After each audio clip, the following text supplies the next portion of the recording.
دوستوں، قرآن پاک میں ایک ایسے بھی واقعے کا ذکر ہے کہ جس میں 70,000 مردے زندہ ہو گئے۔ وہ کون سے نبی کا واقعہ ہے اور ایسا کیا ہوا تھا جو یہ معاملہ پیش آیا؟ یہ اللہ کے نبی حضرت حزقیل علیہ السلام کی قوم کا ایک واقعہ ہے کہ جس میں بہت سے نصیحتوں کے راز پوشیدہ ہیں، اور اس واقعے کو اللہ پاک نے قرآن کریم کی سورہ بقرہ میں بیان کیا ہے۔ حضرت حزقیل علیہ السلام کون تھے؟ یہ حضرت موسیٰ علیہ السلام کے تیسرے خلیفہ ہیں جنہیں اللہ پاک نے نبوت عطا کی۔ حضرت حزقیل علیہ السلام کا لقب ابن العجوز ہے، جس کا معنی ہے بڑھیا کے بیٹے، اور اس کی وجہ یہ ہے کہ آپ اس وقت پیدا ہوئے جب آپ کی والدہ ماجدہ بوڑھی ہو چکی تھیں، اور آپ کا ایک لقب ذوالکفل ہے۔ وہ اس لیے ہے کہ آپ نے 70 انبیاء کرام کو قتل ہونے سے بچایا تھا، اور پھر اللہ کے کرم سے خود بھی یہودیوں کی تلواروں سے بچ گئے اور برسوں زندہ رہ کر اپنی قوم کو ہدایت فرماتے رہے۔ مردوں کے زندہ ہونے کا واقعہ یہ ہے، یہودیوں کی ایک جماعت جو حضرت حزقیل علیہ السلام کے شہر میں رہتی تھی،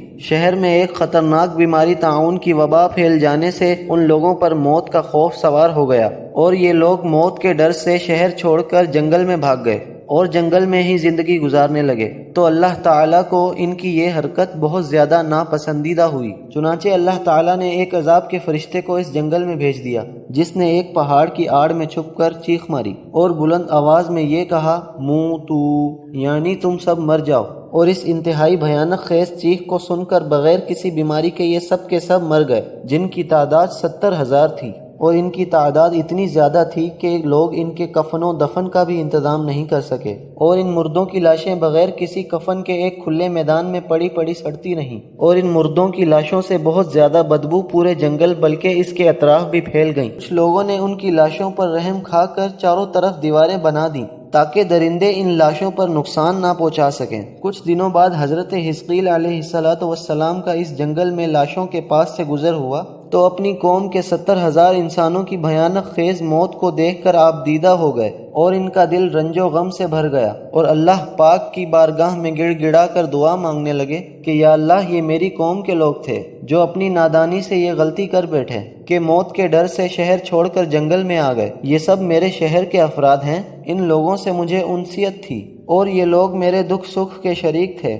افسوس کہ میری قوم ہلاک ہو گئی اور میں بالکل اکیلا رہ گیا۔ اے میرے رب، یہ وہ میری قوم تھی جو تیری حمد کرتی تھی، تیری توحید کا اعلان کرتی تھی اور تیری ثنا بیان کرتی تھی۔ آپ غم زدہ دل کے ساتھ دعا میں مشغول تھے کہ اچانک آپ پر وحی اتری کہ اے حزقیل علیہ السلام، آپ ان بکھری ہوئی ہڈیوں سے فرما دیجئے کہ اے ہڈیوں، بے شک اللہ تعالیٰ تم کو حکم فرماتا ہے کہ تم اکٹھا ہو جاؤ۔ یہ سن کر بکھری ہوئی ہڈیوں میں حرکت پیدا ہوئی، اور ہر آدمی کی ہڈیاں جمع ہو کر ہڈیوں کے ڈھانچے بن گئے۔ پھر یہ وحی آئی کہ اے حزقیل علیہ السلام، آپ فرما دیجئے کہ اے ہڈیوں، تم کو اللہ تعالیٰ یہ حکم فرماتا ہے کہ تم گوشت پہن لو۔ یہ کلام سنتے ہی فوراً ہڈیوں کے ڈھانچوں پر گوشت چڑھ گیا، اور پھر تیسری بار یہ وحی نازل ہوئی کہ اے حزقیل علیہ السلام، آپ فرما دیجئے کہ اے مردوں، اللہ تعالیٰ کے حکم سے تم سب کے سب کھڑے ہو جاؤ۔ آپ علیہ السلام کی زبان سے جیسے ہی یہ جملہ نکلا تو 70,000 لاشیں یہ پڑتی ہوئی کھڑی ہو گئیں،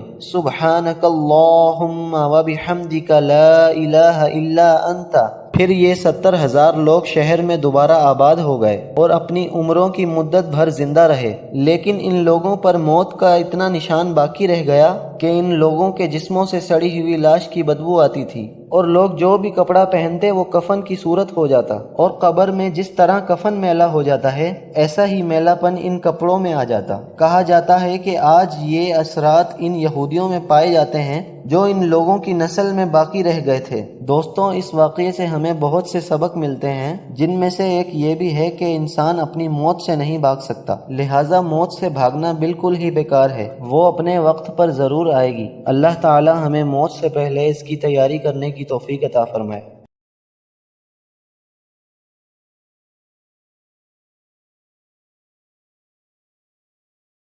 اگر آپ کو قرآن پاک، انبیاء کرام اور بزرگان دین کے واقعات سننا پسند ہیں تو ہمارے چینل کو لائک اور سبسکرائب کر دیجئے۔